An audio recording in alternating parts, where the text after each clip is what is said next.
Hey, so I'm Ariana. Um, so when I think about making a documentary film, I think for anyone who's trying to make a film of any kind, there's a lot of fear and confusion about where to begin and what steps you need to take to make a film or how to get started. And I think one of the biggest questions I get is, how do you get your documentary paid for, whether it's with a grant or a production company financing, or trying to pitch it to a network or a buyer of some kind. There is kind of a process of steps to get that done. And really what it's about is pre-visualizing your film and making a plan and then communicating that plan to whoever you want to fund your film or who you want to buy your film. And that's actually not as mysterious as it sounds. And so what this class is about is how to plan for a documentary, how to budget for it, how to pitch it, in terms of like, what does a visual deck look like to pitch a film?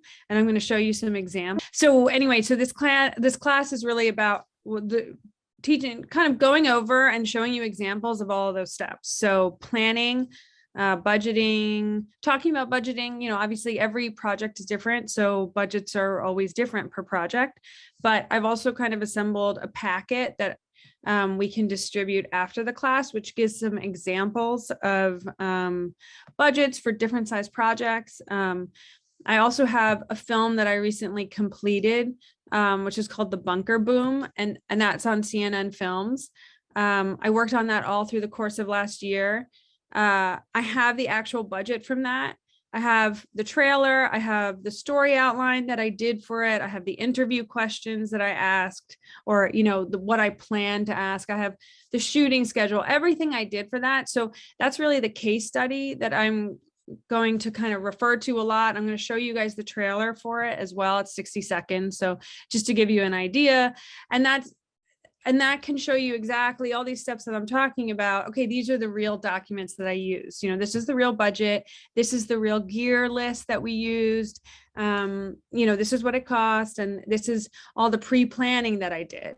And so that's really what the class is about, is how to plan ahead, because plan ahead, communicate your idea, pitch your idea, and then ultimately that gets you to the point where you can make your idea. And that's because a lot of people kind of think that with a documentary, you just kind of show up and start filming and then you figure it out.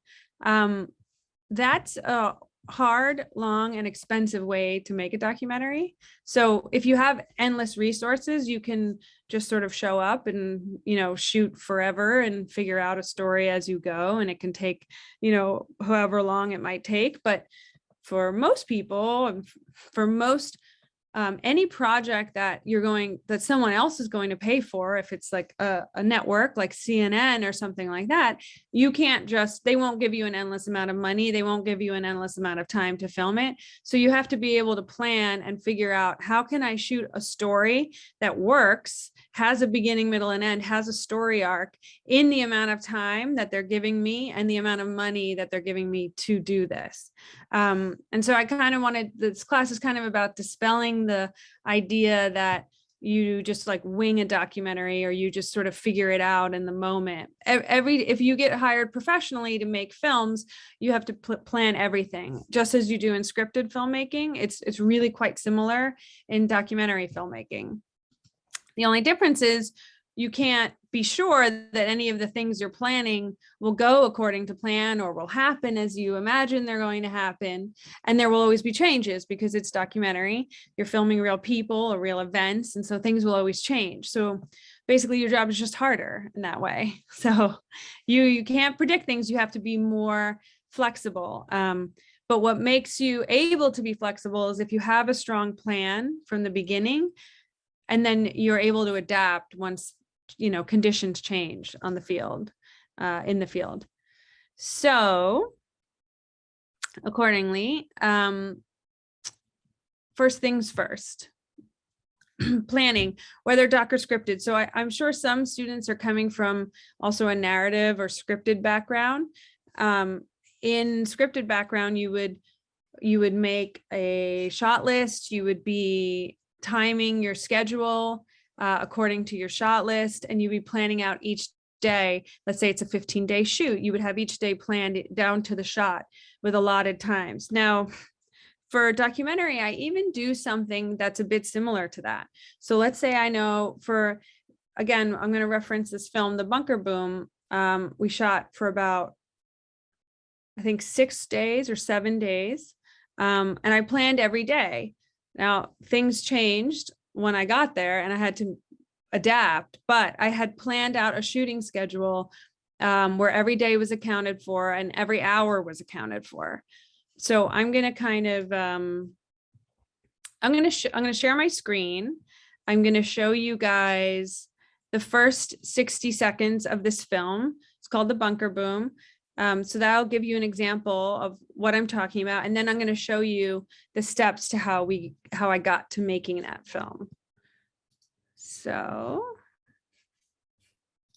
sharing my screen.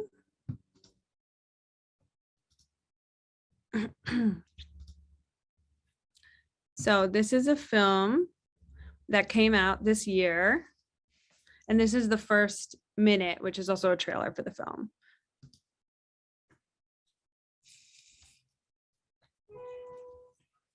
Who knows what's really going to happen?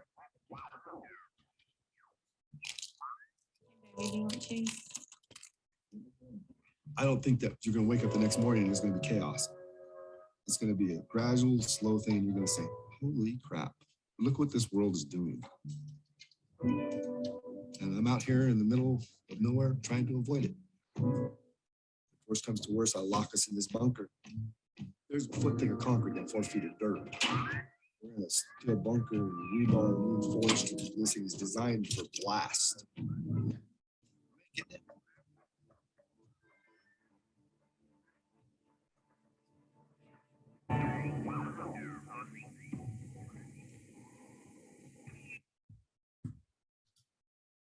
Okay, so that is a film about people who are living in a bunker community in South Dakota in the United States.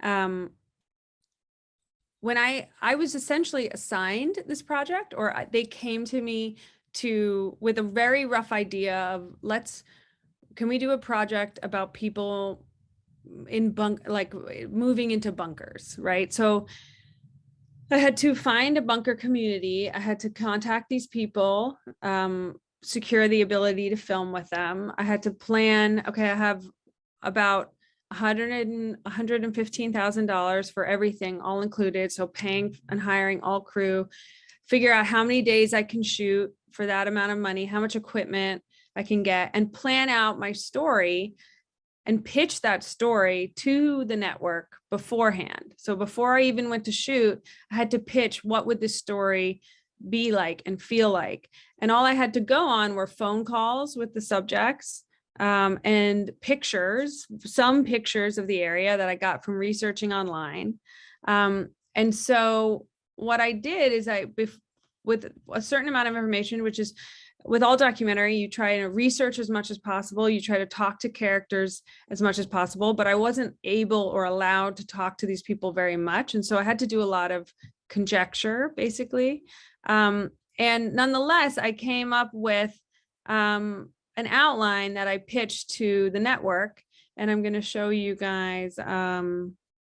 We opened the scene, and in my mind, there was this older couple and they were having breakfast. And when you first open the film, you just see that they're making breakfast. You don't necessarily know that they're in a bunker.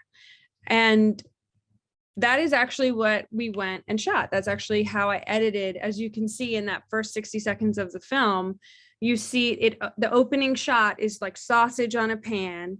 And then the older lady is cooking over the stove. And then we cut back to see the two of them eating their breakfast at their breakfast table.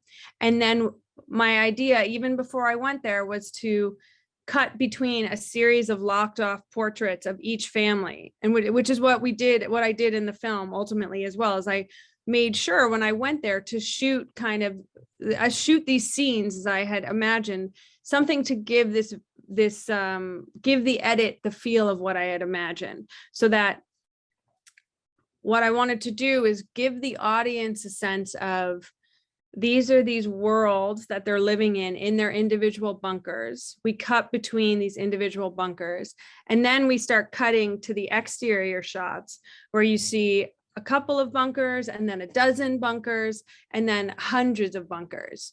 So the idea was to kind of give you the inside world and then cut to reveal that it's bigger and bigger and bigger than you even imagined. So this is all to show you that these are the kind of things you want to plan out before you get to there. Because if you just showed up, you wouldn't have brought a drone operator, for instance. So I knew from looking at pictures of this place that I wanted to film with a drone, because I knew I wanted to do these shots where the camera is further and further away and seeing more and more bunkers. I also knew that I wanted to do very subtle zooms. So a zooming maneuver in the frames, the portraits of each of the families, because I wanted to have a claustrophobic feel while you're watching the film, and while you're in their interior spaces.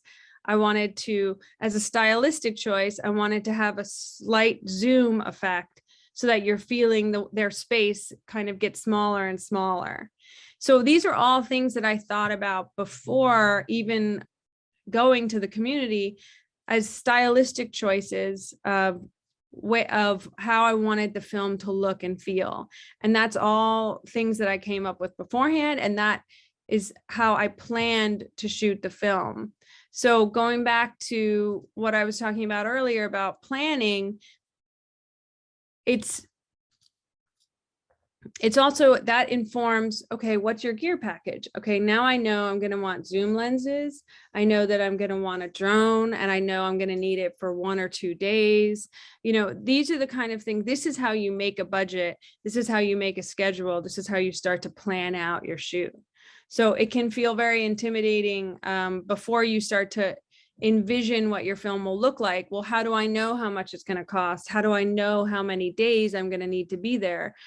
Well, making an outline and kind of imagining a script of how the film would feel from a 3-act structure, and making a story arc is actually how you do budgeting, planning, making a gear or equipment package, and knowing how much it's all going to cost, because you have a sense of how many days you'll need to do this. So that's kind of the interesting thing to me about documentary filmmaking is it's actually much more thought through than people imagine, or the way to do it well and to do it more cost effectively is to plan it ahead of time. So I'm going to go back to my deck here. So here I'm kind of laying out for you guys like the step-by-step process. So you make a plan, you know that conditions are going to change, but you start to envision what the film will look like. You research other films you might want it to feel like. You start to think about camera, lenses, what are techniques I'm going to use. That makes you think about your equipment package. You start to think about what equipment you're going to need. Then you're starting to price it out. And pricing it out is as simple as actually just calling rental houses or the person you're renting it from and getting a price. So putting together a budget is another thing that can be very intimidating for people, but everything that you may want to rent, prices are available online. You can pretty much do research for anything nowadays online. And so it's become a lot easier to prepare a budget. I actually even I'm sharing a budget with you guys for this film. The only thing is that prices are different in the United States from Mongolia. So it's not going to be like a 1-for-1 kind of situation, but I wanted to give you guys an example. So in this package that I'm going to give you, you can see like this is a small budget, and I have what you basically do is, and there are templates available online where you can kind of see all the potential costs that might come up. And then you work through it and you say, okay, am I going to have this is a producer, this is how much I'm going to pay them, the sound mixer, you do it per day. You go through your equipment costs, you figure in how much time you're going to need for editing and how much that's going to cost. And you look for a template. Now, this is not the one for this project, but for the bunker boom, that's also in here. And you guys can see this is what we actually spent to make this film. And I think it's very helpful to see real world examples. So this is literally what it costs to make this film. This is what we paid each of the people. And again, these are United States prices, so it's going to be different in Mongolia. But you can see that on this template, there's all these other individuals that we didn't hire because we didn't have the budget to have, you know, second camera operator or more that, you know, an AC. We actually, our drone operator also acted as our AC. He had been an AC before, so we got someone who could do both. And those are ways that you can save money. We didn't have a lighting department. We just had the DP do it with the AC helped a bit. So that's like kind of small scale documentary doing like, this is the way I decided that we would save money is we, you know, had a small crew and we were in these people's bunker homes. So we couldn't be a lot of people anyway. And I wanted, you know, because I was sort of running this myself, I was able to decide to put most of the money into the equipment. So we used really good cameras. We used Alexa Mini cameras. And we were able to rent a nice lighting package. And so you can see, like, when you look on this budget, all the money is going into the equipment. Like all these other lines are blank because I chose that let's use really nice equipment and lenses. And that was how I wanted to do it. And then we spent a good amount of money on post. So I hired a composer to do the music for this. So anyway, you guys can look at this more later, but this gives you a real world example.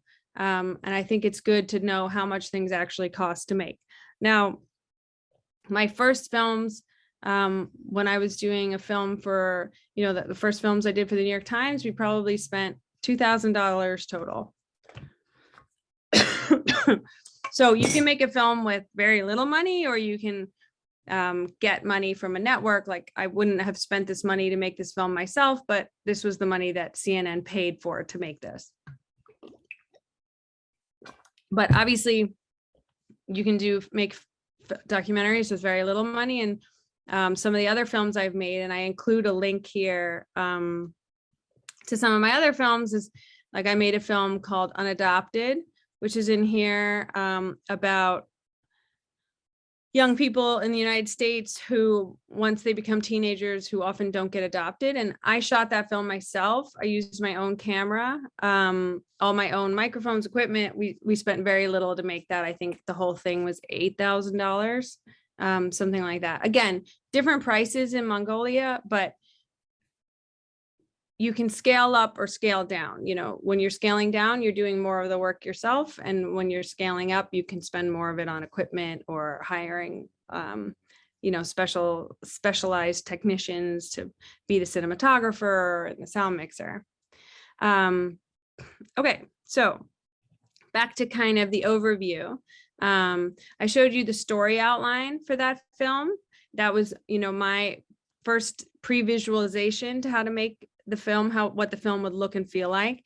The next step, after having made a story outline, even if your story outline is not as detailed as that one was, the next step would be to make a shot list. So for that film, I had a shot list that spelled out all those shots that you saw. Those were very much in my plan ahead of time. And again, you're going to see that in this packet that I send you, you see the shot list.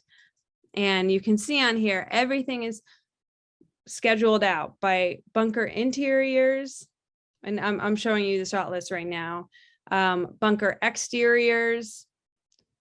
Okay, so all the kind of, I knew, you know, I wanted to capture what is a sense of life in everyday life in this place. What is it like on an everyday basis to live in a bunker? How do we show that? What's a visualization of that? Because you don't, you know, in a documentary, documentary has evolved a lot, especially in recent years. And the idea of a documentary being a bunch of talking heads where it just interviews is pretty old fashioned. I also think it's just less interesting. It's much more interesting to have an immersive feeling documentary where you really feel what it's like to be in the lives of the characters that you're filming. And that was, at least in this case, the choice that I wanted to make for my film. I wanted people to really have a sense of what like bunker life is like. So to do that and to have that style, I knew that I wanted to have these kind of enclosed frames where you really feel that, you know, living in an interior situation with no windows, living underground. I knew that I wanted to film kind of the everyday chores of living in a bunker, which means like you have to chop your own wood. You have to burn, you know, you have to light a fire to heat the bunker, all these kind of chores that have, you know, people who are living in cities don't have to do anymore, but people in rural places are used to. Living in a bunker is like going back to rural life. I'm sure some people, you know, in Mongolia, you know, there are a lot of people who are also living in a similar kind of circumstance, but in the United States, it's more uncommon.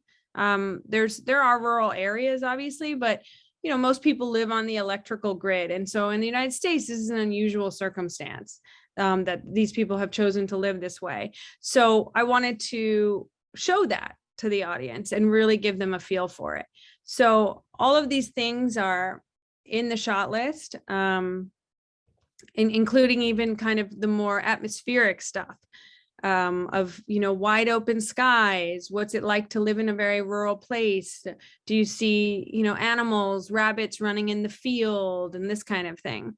So I break everything down into different areas of where we would be shooting.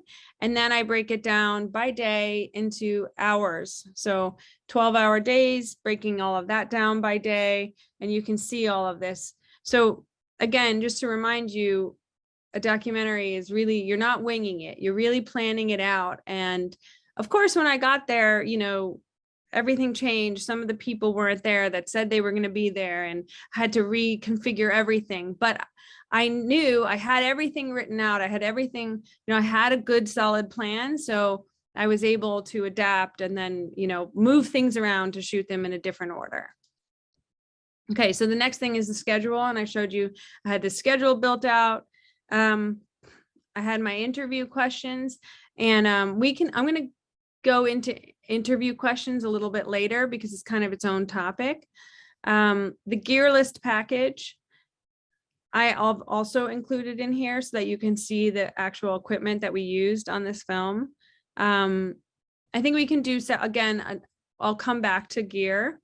The budget, we kind of talked a bit about budget. And now what I want to do is actually talk about the pitching process and kind of the visualization process and what a deck can look like when you're pitching a project.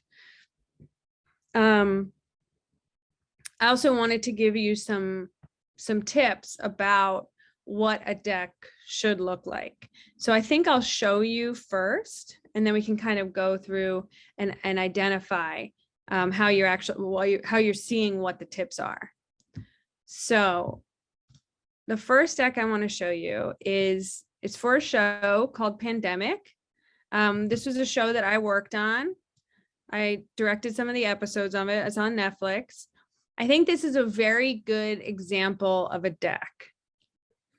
The reason why is because, and I'll show you, is it's very graphic, very image oriented. Not a lot of words, but a lot of feeling. So it gives you a mood more than kind of giving you a lot of text to read.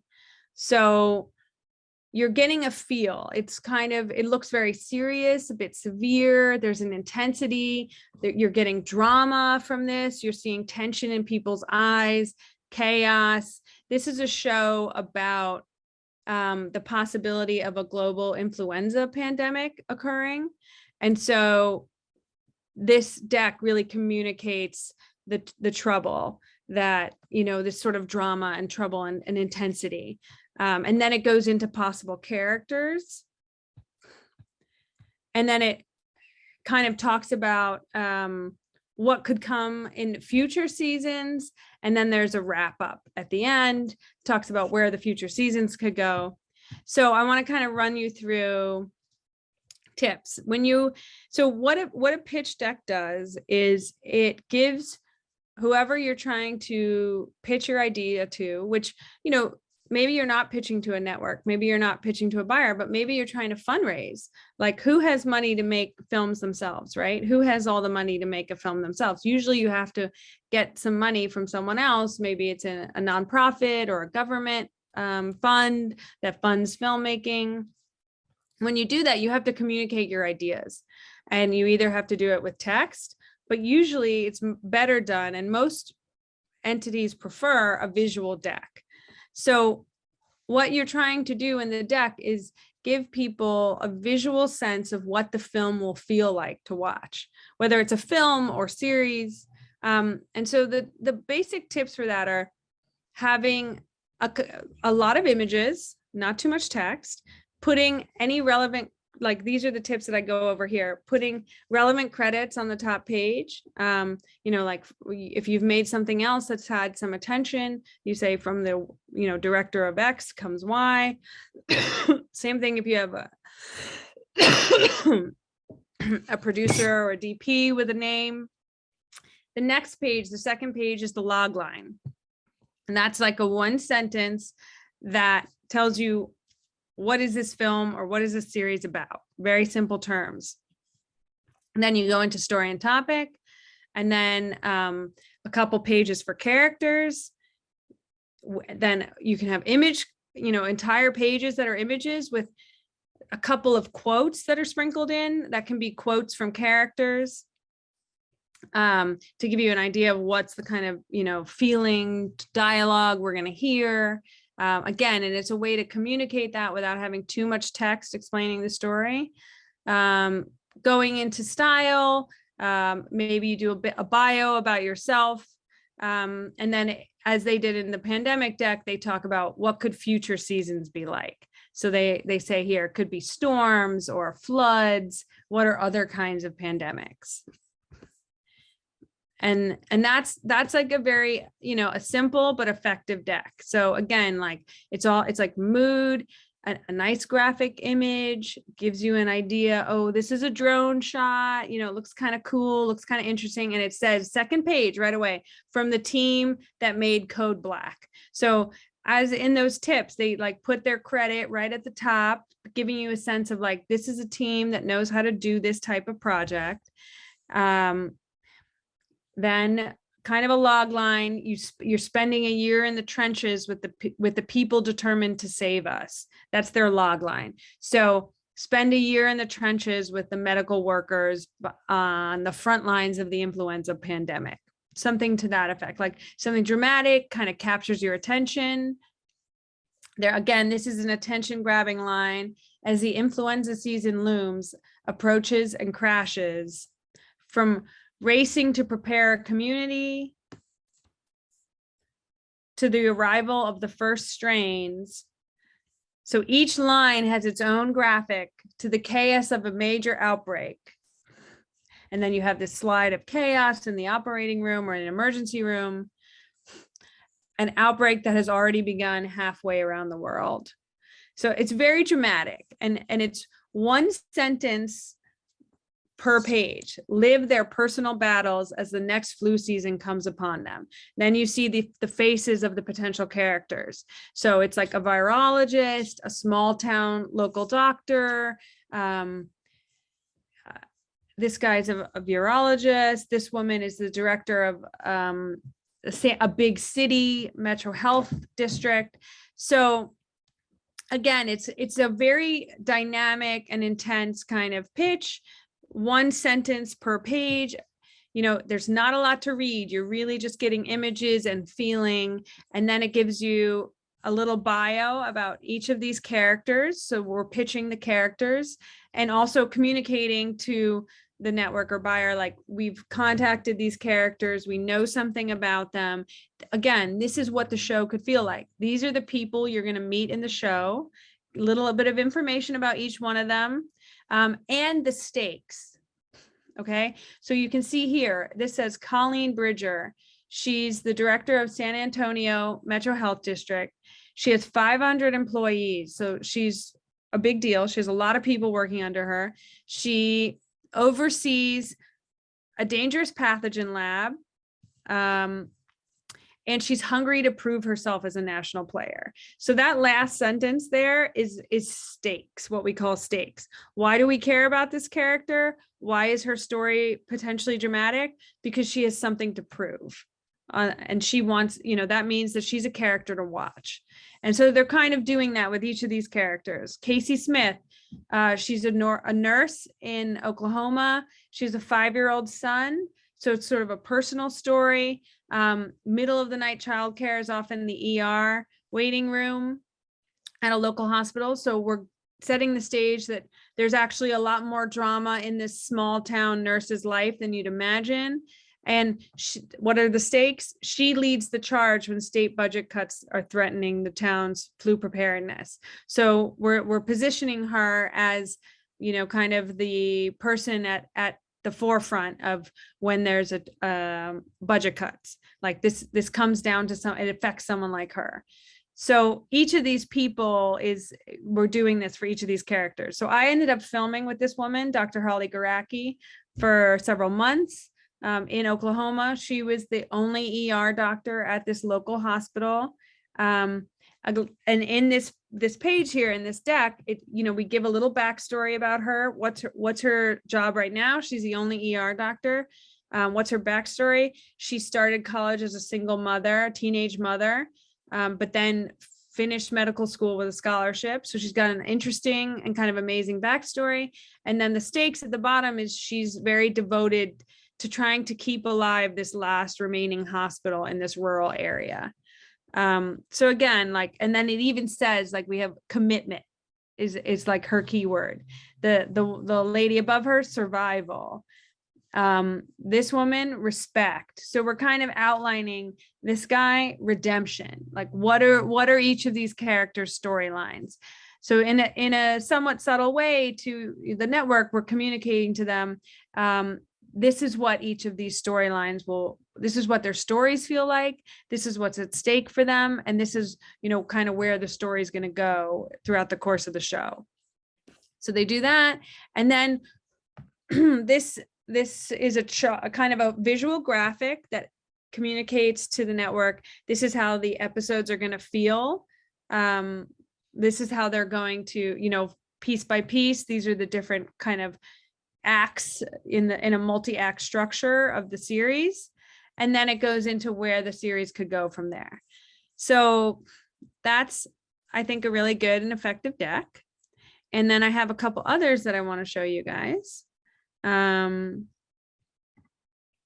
This one I can show you is just the one from the Bunker Boom. It's very simple. It's much shorter, and it was part of a series of short films that they were pitching to CNN, and this doesn't follow the rules as well, so I didn't want to show you it at first because it's much simpler. It's shorter. It just gives you some images that give you an idea. There's maybe a little too much text, and then it gives you some characters and some landscape. So I didn't have to do much of a deck.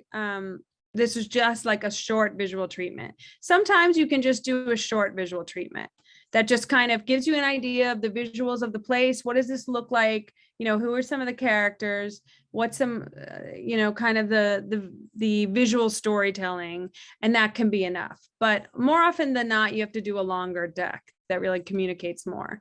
This is another deck that I made for a different film. It's a very character-driven piece. It's about who are the people that write online reviews. So everyone buys things online, and you've probably all noticed that there are these people who write online reviews. Most of these people are doing it for fun, essentially, they're not being paid. And it's a very quirky group of people. So I wanted to make a film about these people. So I was trying to get someone interested in this topic. And to do that, I made a deck, which is what I've been telling you guys about. And I find all these pictures online. I make these decks on Google Slides, which is totally free and not very hard to use. So you don't need any special technology to do it. You don't need any programs. And even on the packet that I'm going to send you guys, I actually give you a link in here to a film website, like a film stills website. It's called Film Grab. You can see my cursor is hovering over it right now. This is a free website that has stills from feature films that are basically for reference so that you can use them to build your decks and use them to build visual treatments. It's a great website. I use it all the time. Otherwise, you use photographs from photographers and you can find imagery online, but usually like photographers, I use that website a lot from Film Grab. And then I also watch films and pull stills to use as references. So on this deck, I tried to follow the rules a bit more of making a deck. So it's, again, visual, mostly visual, not a lot of text. I'm giving you an idea off the bat. What are the characters like? How do I show what the characters are like? These characters are kind of quirky, weird, funny, zany. So I wanted to give you, all these characters are really in their environment and you see their kind of funny, unusual environment. So this guy is in this unusual, framing with the bookstore. I like this older lady. She's interested. She's making quilts or something. So you kind of this quaint little picture of this older lady. Each character is very different and their environment is very different. This is a school teacher. I wanted to give you a feel of the variety of the people and the worlds that they come from. Then I chose to kind of put most of the text on one page, give you a little idea of it, go through some of the characters, and then the rest of it again is sort of like little sound bites or pieces of text with mostly pictures. So a lot of pictures giving you an idea of what the film or the project is going to feel like. Then I have a section where I show you what the interviews are going to look like.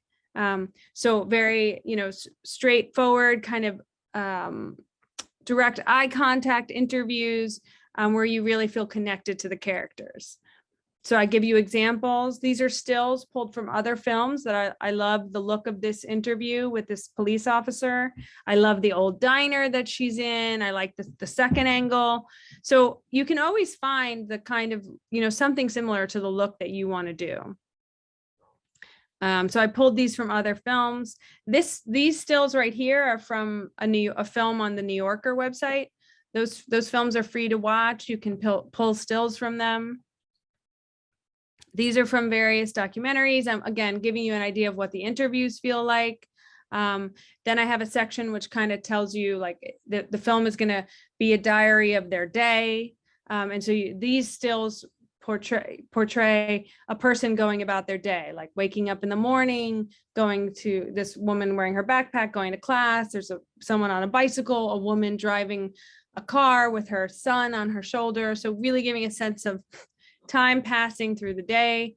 And then I kind of go into some more stylistic things. I'm going to use big text on screen. So I'm giving an example of that. Again, all like stylistic choices. This is what the graphics, the text are going to look like on screen because these people are reviewers. So I'm probably going to do there's going to be more text than usual. Close-ups, what those are going to look and feel like. And that's the end of that deck. So I think that gives you a good idea of what decks can feel like. And it's not just an annoying exercise. Like it can be very time consuming to create these things and to try to communicate your ideas. And I always, in the early days, I used to kind of hate it because it's a lot of work, to find film stills and stuff. But what I found is that now I actually kind of make them for myself anyway, because it just helps you put onto paper what you really want your film to look like. And so much of filmmaking can be in your head and live in your head instead of you actually having to communicate it to other people. So what I find now is that all these exercises where you have to communicate it are actually for you as much as they are for other people. And it really does help you understand in your own mind what you want your film to look and feel like. And you need to figure that out because that's how you pick what equipment you're going to use. Like if you're not thinking about, what are, I'm going to show you again. Hold on one second. If you're not thinking about, what, here, I'm going to bring up another one. Well, just to go back to this one, how do I know what lenses I'm going to use if I didn't think about, well, are we going to, like this shot here that I'm looking at with this close up on this girl's eyes.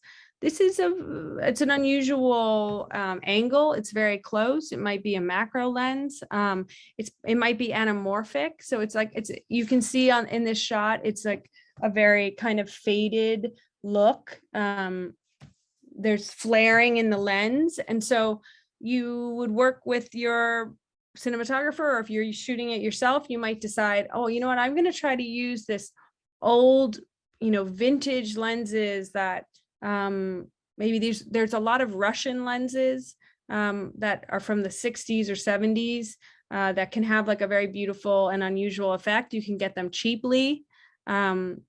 And you can play with something like that. But if you haven't thought about it, if you haven't looked for other references and thought about how you want your film to look, you won't be thinking about what equipment to get to create that effect. Now, I know for some people, it might seem like, to make a documentary, you just use whatever you have and you don't have the money to think about other kind, special equipment. And that is totally fine also. And most of the films that I made, up until very recently, I just used the camera that I had bought myself. Now, the money I used to buy it was money I made working in film. So the way that I figured out how to make a living in film was to make my living as a camera person. And that also meant that I was able to buy a camera. So for my job as a camera person, it made sense to have a camera.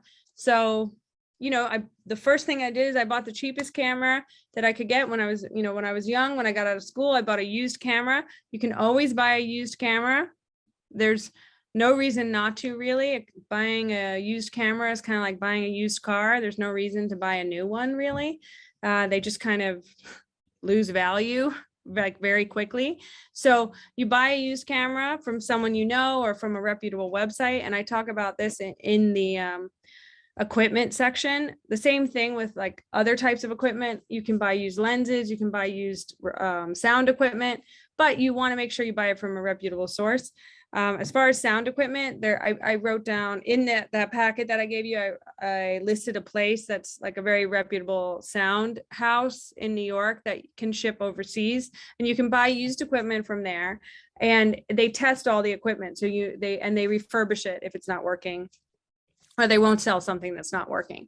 So everything that I bought was used, and then I just continued to work my way up. So if I would get a camera that was used and use it for as long as it was, relevant basically, and I could get hired using it. And then when I could save up enough money, I would buy another used camera that was newer and like, the newer, cooler camera that had more of a look to it. And that's how I made all my documentaries for years. And I taught myself to shoot so that I could work as a cinematographer. And that also meant that I could shoot my own films, because then I was learning that skill.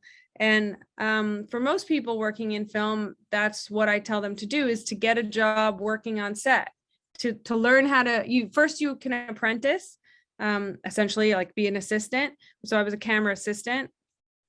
My husband was a sound mixer. So that was how that was like his day job. And you get jobs working on other people's films. You learn the craft while you're getting paid, and in the beginning, you don't get paid very well, but as you work your way up, you are able to make more money, and you're also working with other people who work in film. And that's basically, how most people get into the industry, and that's how they make a living, is you try to have some job working in the film industry. And so that was my job, was camera work. And that was how I shot all of, half the things you'll see on my website, I shot myself. So only recently did I stop shooting all of my own films.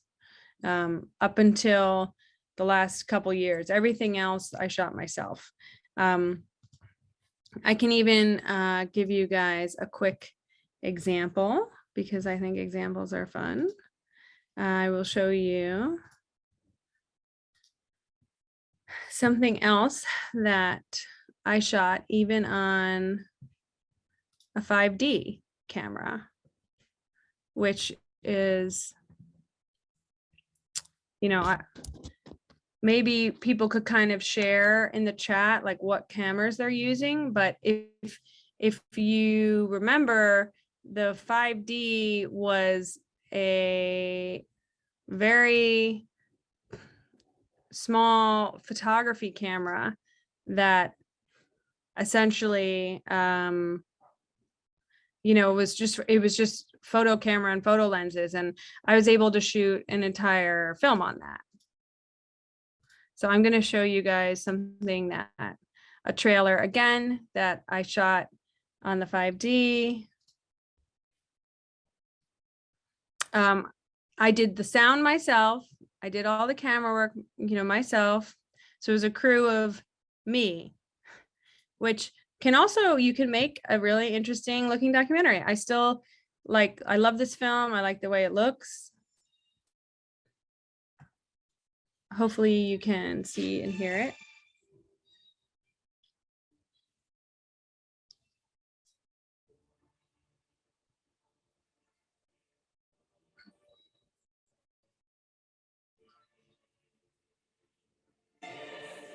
It's a bit graphic, so if anyone, I probably should have put that warning out beforehand.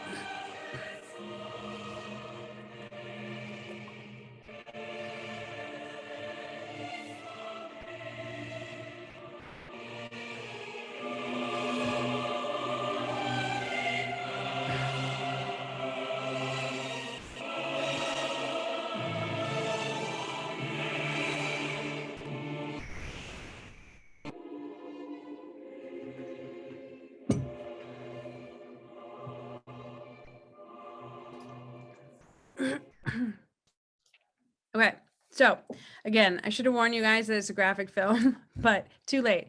And I hope no one's offended, but you're all adults. So that is a film. The reason it is very graphic, it's about an artist from New York who's Cuban American. He goes back to Cuba and he's sort of famous and known for making this like very graphic and offensive imagery. And he was banned for a while, and there was a lot of, you know, attention on him.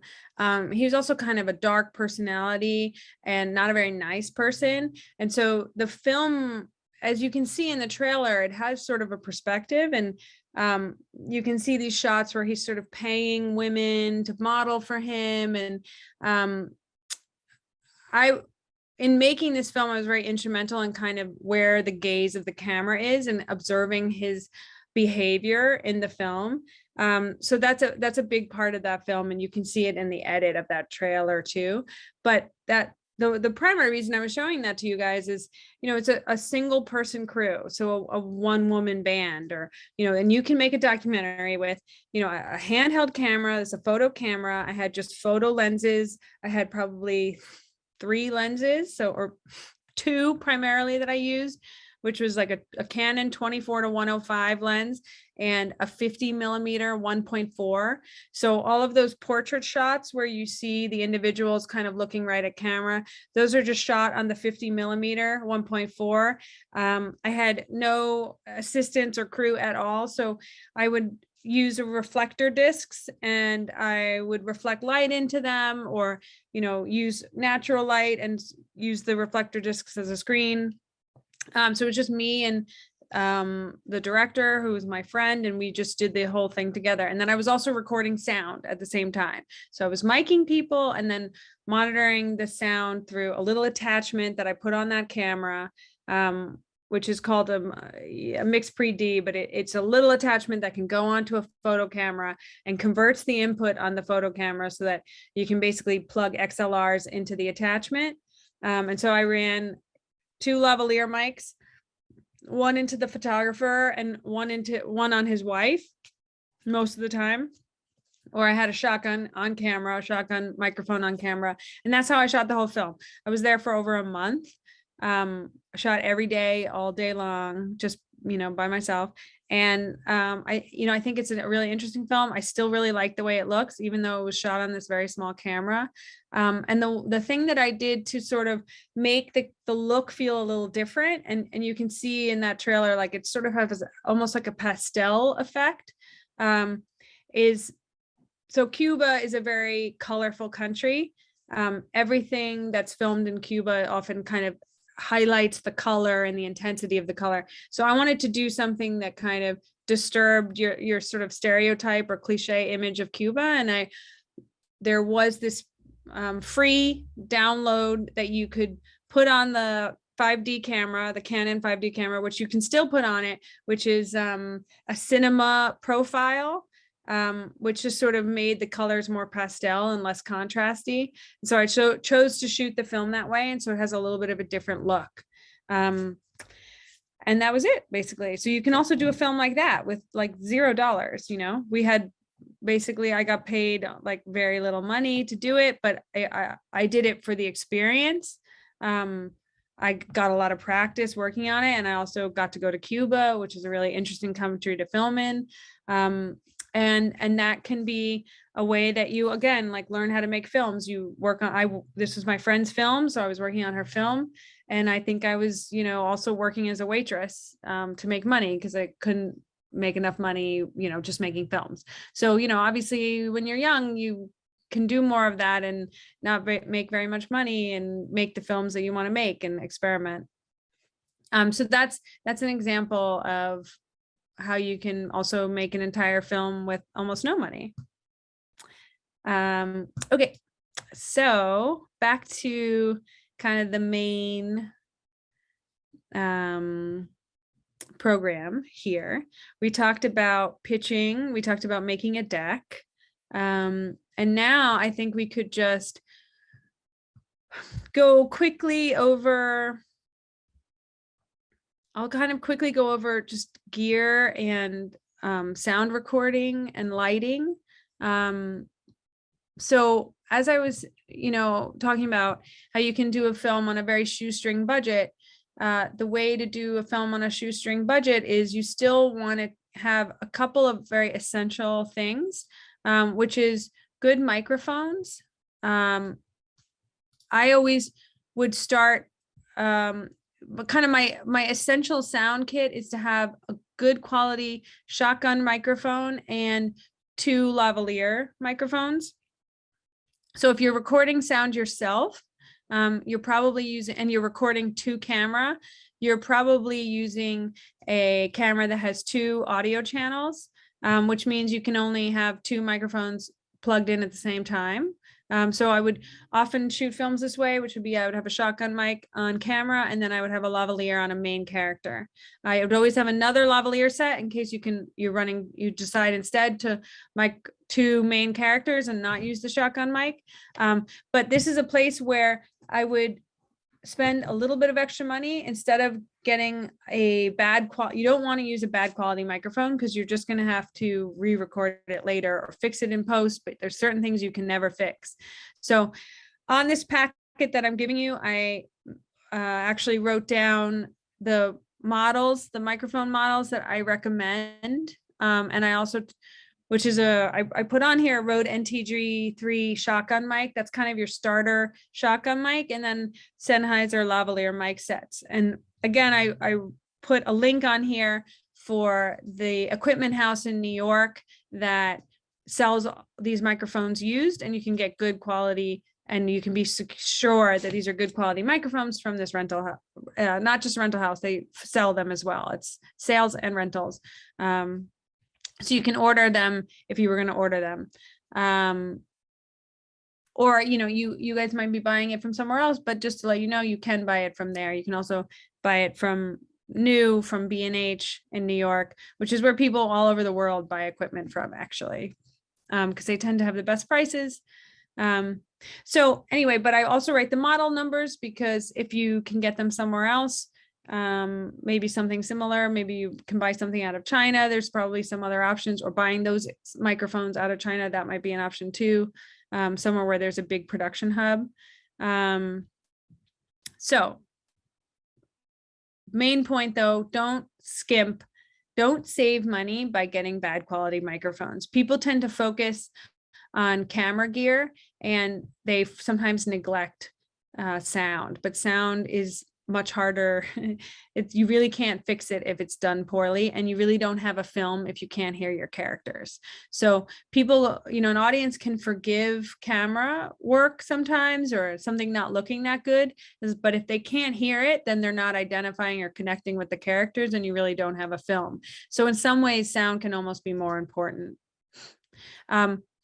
So I talk about, with sound recording, you always want to try to scout ahead if you can, and also bring just some basic things with you to adjust for sound, like sound blankets, to try and, if you're doing an interview in a room and you're not getting, the quality of the sound isn't good, or it's kind of empty, you can use sound blankets, or any kind of blanket, literally a blanket, put it under someone's feet to improve sound quality, or over a window if you're getting interference. You also want to check sound for any kind of noises that you don't think might be a problem, but microphones pick up air conditioners, heaters, low sounds like refrigerators. Microphones pick them up because they run on a different frequency than our ears can hear. So microphones pick them up in a different way. And that's something you want to look for, and make sure to, if you can scout ahead, you plan to adjust those things, or even in the moment, you listen ahead on your microphone before you start rolling. You always want to listen to any interview that you're doing. Don't assume that because you can see the audio levels on the camera that it's working, because you can see audio levels, but there could still be interference or bad sound. So you always want to be listening with your headphones the entire time, or having your sound mixer listen the entire time if you have a sound mixer. The other thing that I get asked a lot about, and even experienced people will sometimes wonder about this, is when do you need to have a sound mixer? When can you do the sound yourself versus when do you actually need a sound mixer? Like, when can you use the shotgun mic positioned on your camera, or do you need a sound mixer to record it and be able to separate from camera and mixer? And usually what I say is, if there's any kind of crowd, if there's a distance, basically the camera can only pick up someone that's close by. So you're very limited. And if you want someone, if you're trying to record multiple people, if there's a group of people, and if, you can have one person mic, but you're not going to be able to have everyone mic. That's where a sound mixer comes in. If you're trying to cover dynamic action with a group of people are doing various things, you're probably going to need a sound mixer. That said, if you're making your own documentary and you have very little money, you figure out ways around it. You try to mic with lavaliers the two main people that you think are going to talk, and you make do with what you have. I give you in the document another example of a film that I again shot and did my own sound. That film is on public television in the United States now. Again, very low budget, much smaller than The Bunker Boom. The Bunker Boom is probably the film that I got like the most money to make. They gave me a budget that was doable and reasonable, and I was able to use it and usually I don't have that luxury of having that kind of budget. Before that, most of the time I just did everything myself. Also in the document, I kind of go over lighting on location. So a lot of documentary work, you end up using available light. And so the big thing to know about available light is it changes constantly. And so you're really learning to control the available light. And if you're using, if you're filming in someone's home, there are a lot of very small and basic things that you can do in an interior or exterior location to adjust the light that's either pre-existing there or the natural light, to make it better, to control it in a way that's more flattering. And so what I mean by that is, let's say you're planning to shoot an interview with someone and you want to use the window light. Yes, window light can be nice and great, but it's going to move. So keep that in mind. And there are also ways that you can make it better. So in general, a large source of light is more flattering on people. So that's why natural light coming through windows, you have the largest source that exists, which is the sun. And that's very flattering on people. But it can be harsh sometimes if you have, just that natural window light coming in. You may want a dramatic look where you have a lot of shadow and a harsh light on someone's face, but normally you wouldn't in an interview. So then it becomes about positioning the person 3/4 towards the light, and also doing something to diffuse your natural light source if you can. So, for instance, I see someone on camera right now who's sitting next to a window.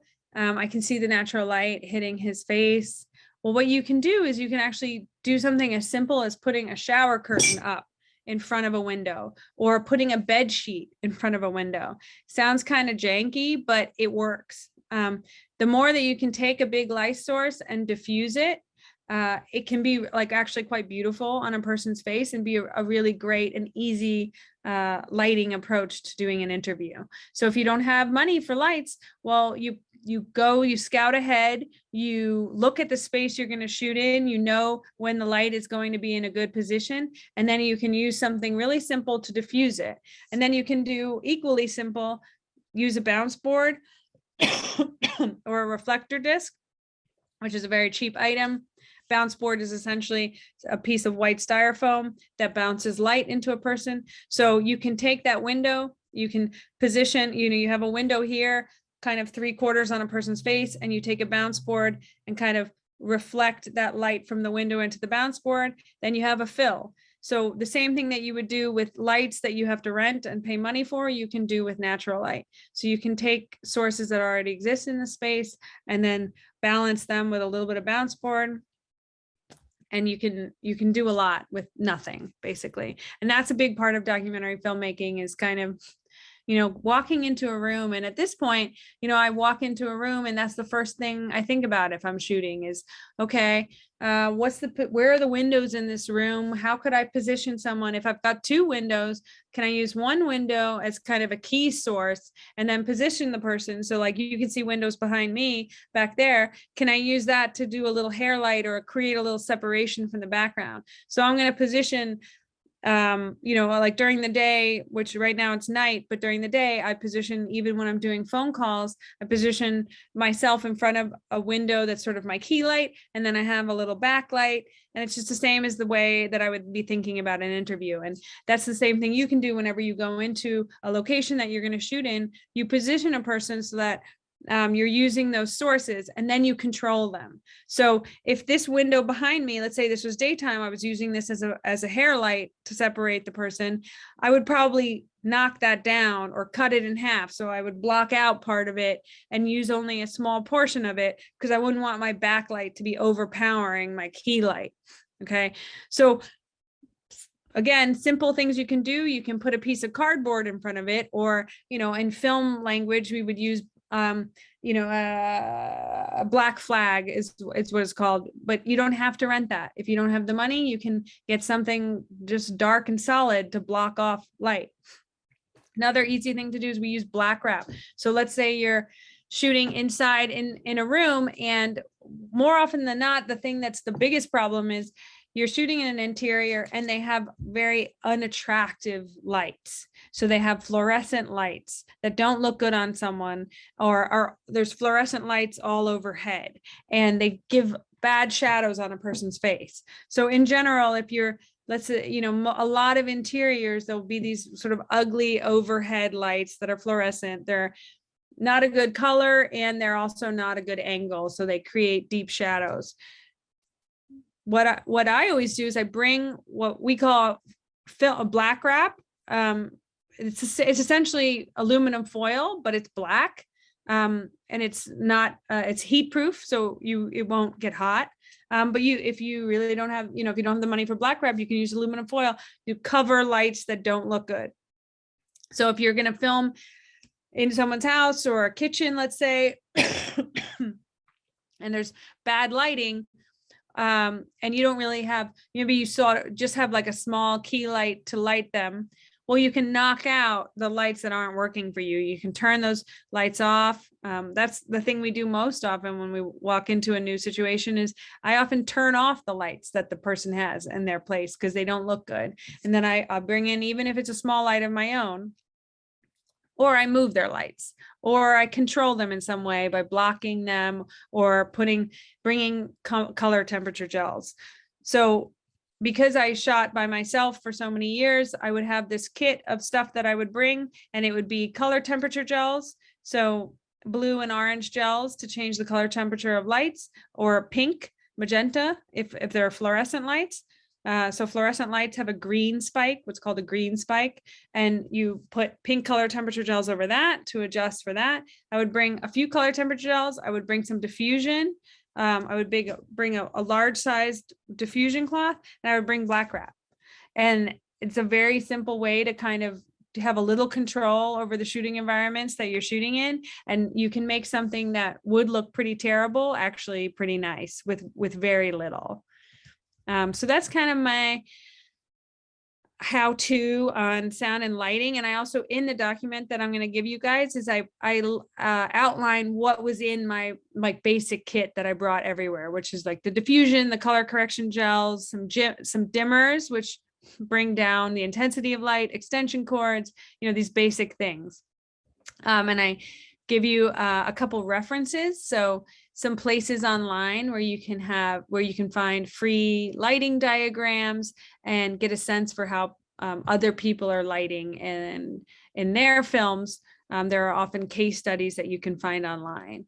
I also put a lot of resources with free information and free classes that are available online, so that I have all these links in this document. I'm a part of a group of filmmakers in United States that has chapters in LA and New York, and they have workshops where they talk about all kinds of different filmmaking subjects. All these workshops are free. So I put links to that here. There's also a podcast where they talk with filmmakers. Again, all of it's free and really useful, really interesting, covering some subjects that are similar to what I'm talking about and a lot that are very different. And then I also put links to some places where you can watch films for free, short films, short documentaries for free. And so last thing I want to go over is interviews, a little bit about interviewing, because I know that some people were very interested in interviewing.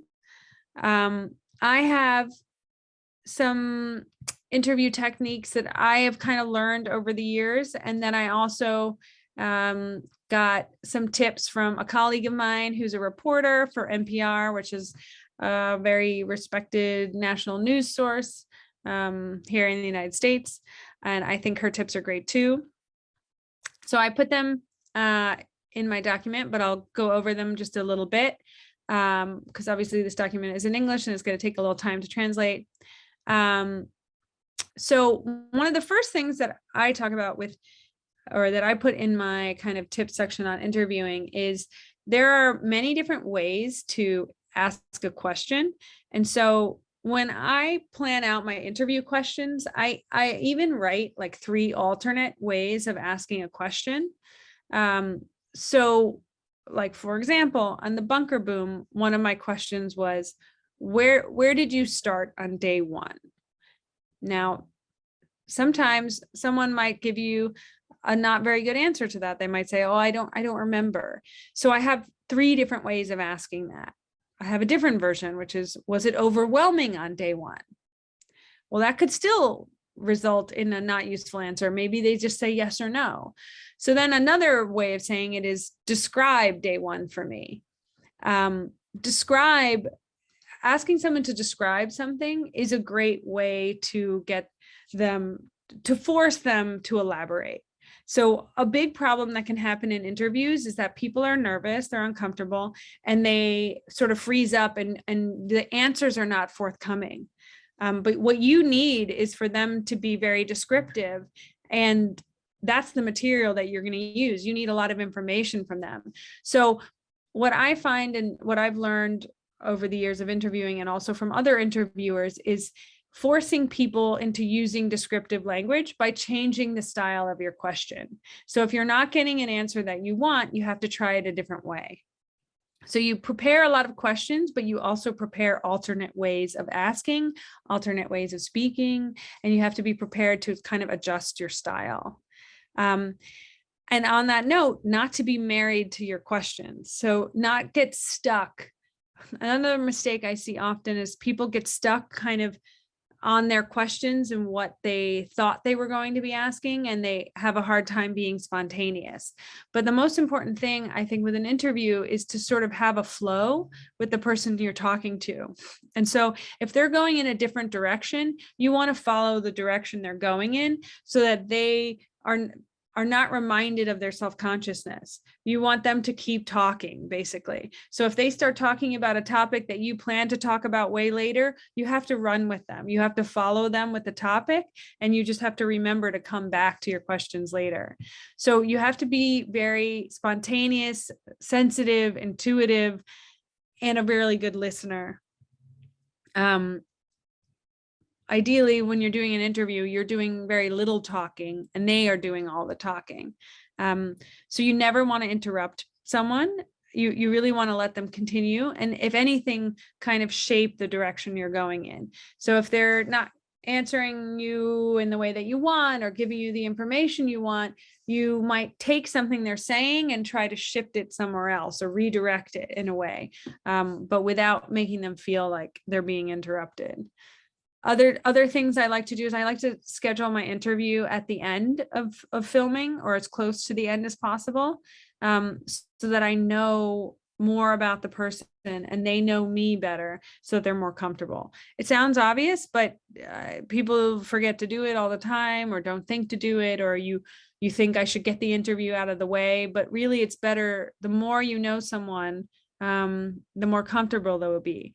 For the same reason, if I'm doing a longer project, I will often interview someone multiple times, and their answers will change as you get to know them better.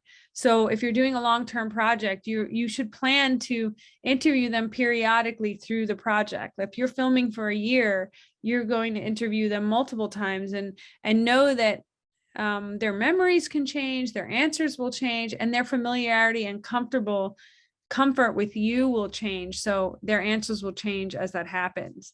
But each of those stages can be very interesting. And the answers that you get at those different stages can be interesting for different reasons. So it's actually good to do it at multiple intervals. So to plan to do multiple interviews with the same person over time.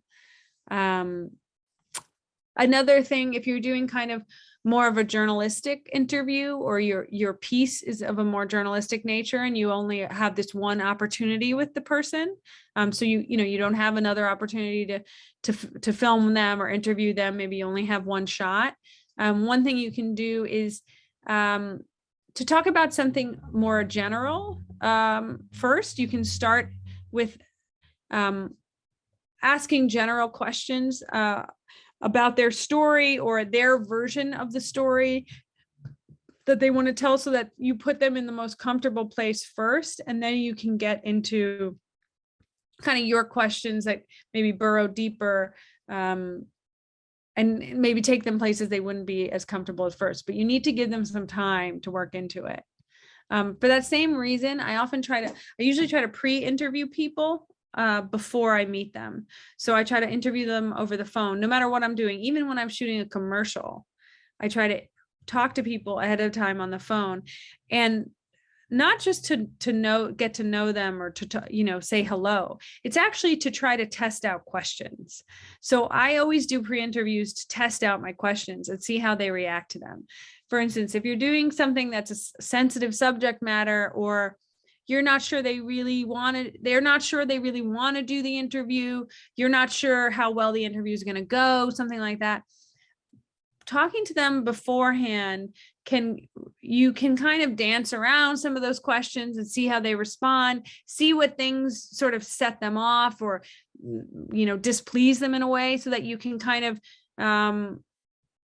reconfigure your interview to move towards the stuff that's difficult at the end, right? So if you know something's sort of a trigger for someone, you're not going to start with that. So I use my pre-interviews as a way for not only getting to know the person, but also getting to know what they are most nervous or concerned about, and then kind of structuring my interview around that. I also get to know, if there's parts of their story that maybe don't work for the project, then, I'm kind of asking them all of this stuff ahead of time, so that if I have a limited time on the day, well, I've gone through some of the questions or gone through some stuff or parts of their story that now I know maybe we don't want to focus on. And so that makes me more efficient in the short window of time that I do have with them. So in general, obviously you're trying to do research ahead of time, but if you can also talk to the person and do a practice run, that's a great way to have a better interview on the day. A couple other tips just from my colleague is, what she says is, make a mental note of when the person walked right up to the most personal or painful part of their story and then stopped and redirected. And then she says, go back to that place, ask them in a straightforward yet unaggressive manner to explore the difficult part of the story. I thought this was a really good note, because there are many times when you're doing an interview where someone will talk to you about something that is uncomfortable for them, and that makes you uncomfortable, and you might not want to push them on it or dwell on it. But sometimes those difficult parts of a story are the most important, or become the moment in the film that really resonate with people the most. And so you really do often have to go back for those parts of the story. But in the moment, you don't want to interrupt someone and kind of force them to talk about something they don't want to talk about. But if you make a mental note of it, it's something you come back to it later, and you might say something like, I noticed that was a difficult thing for you to talk about, but I'd like to ask you more about this part of your story. And what she's saying is that if you ask someone in a direct way, the worst that can happen is they say no, but oftentimes people will respond to a direct question and actually answer you in a direct way when you ask a direct question. And her next point is, don't be vague, which is very simple, but very true. If you ask a vague question, you probably will get a vague answer. As interviewers, we can be nervous ourselves and end up not being very clear in our communication, or because we're nervous, not really asking the question that we want to ask.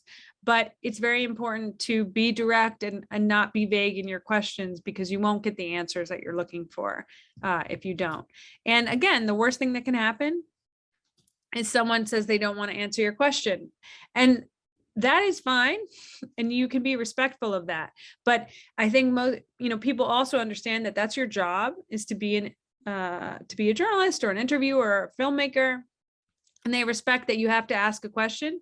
If you respect them, they respect you, and if they say they don't want to answer it, then you can move on. But there's no harm in asking something that's difficult. And then one of the last things she says is, don't be afraid of silence. That's my favorite piece of advice from her. It can be very stressful to conduct an interview.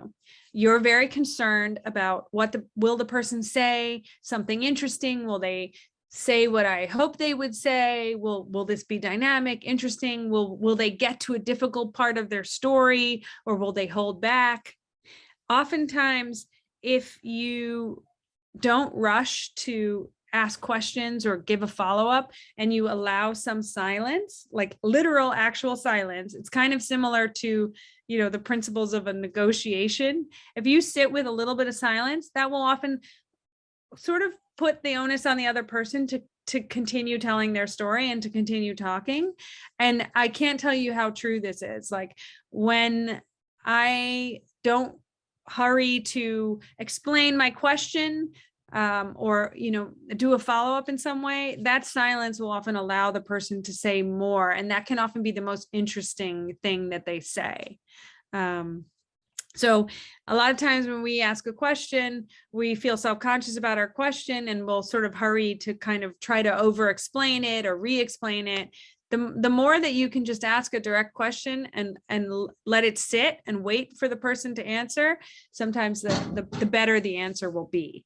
And that's not very intuitive, or you might not think that, but I really have found that to be true. And I thought it was very interesting that she pointed that out. So those are some great interview tips. And there are some more in here that I put down. There's one more called where she says, like, be compassionate, but don't stray into sympathy or empathy. And that, again, might sound counterintuitive because you are trying to relate to this person you're interviewing. But her point is that this is about them, not you, and how you relate to their story.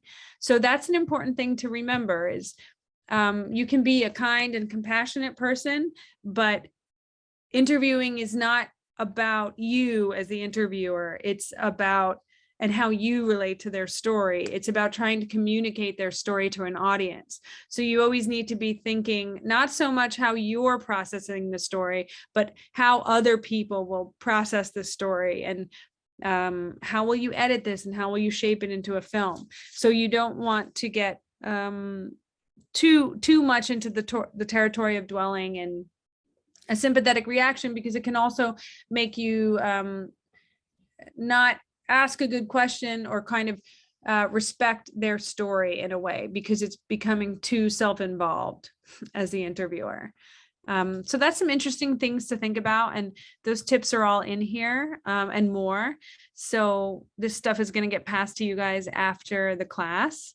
And I think now it's time for questions. So that's great, because I can stop talking and you guys can ask some questions and I'll see if I can answer.